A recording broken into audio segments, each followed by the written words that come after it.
You told yourself you wouldn't do it again. No more impulse buys, no more online shopping at midnight, no more justifying another purchase you don't need.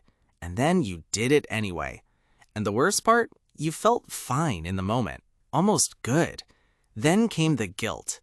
Here's what most financial advice gets completely wrong.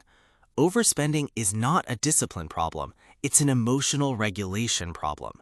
When you spend money impulsively, you're not being weak, you're self-medicating. Neuroscience shows us that the act of buying something, just the act of purchasing, not even receiving it, triggers a dopamine release in the brain. The same reward chemical involved in food, social approval, and gambling. Your brain doesn't care that you don't need another pair of shoes.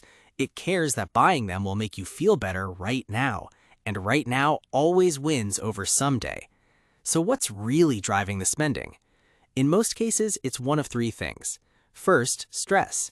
Shopping is one of the most socially acceptable ways to self-soothe. When life feels out of control, buying something creates an immediate sense of agency. You made a choice. You got something. It works for about 20 minutes. Second, identity. We buy things to tell ourselves and others who we are. The person who buys premium brands isn't just buying a product. They're buying a feeling of status, belonging, or self-worth. When your inner sense of value is shaky, external purchases temporarily shore it up. Third, boredom. Research consistently shows that people spend significantly more when they're bored. Scrolling a shopping app is stimulation, and stimulation is what a bored brain craves. Now, here's where it gets interesting. Saving money does the opposite of all three. Saving doesn't relieve stress, it requires you to sit with it. Saving doesn't express identity, it's invisible. Saving isn't stimulating, it's quiet and slow. So your brain, wired for immediate reward, will always find spending more appealing than saving. Until you understand this, you'll keep fighting yourself, and you'll keep losing. So what actually works? You don't fight the urge, you get curious about it.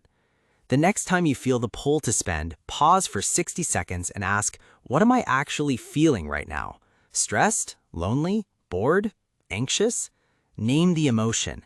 Then deal with the emotion directly. A walk, a call to a friend, 5 deep breaths. The purchase was never about the product. It was about the feeling underneath. And when you learn to address the feeling at its root, the spending impulse loses its power. That's not willpower, that's psychology. And that's the difference between people who struggle with money forever and people who finally get it under control.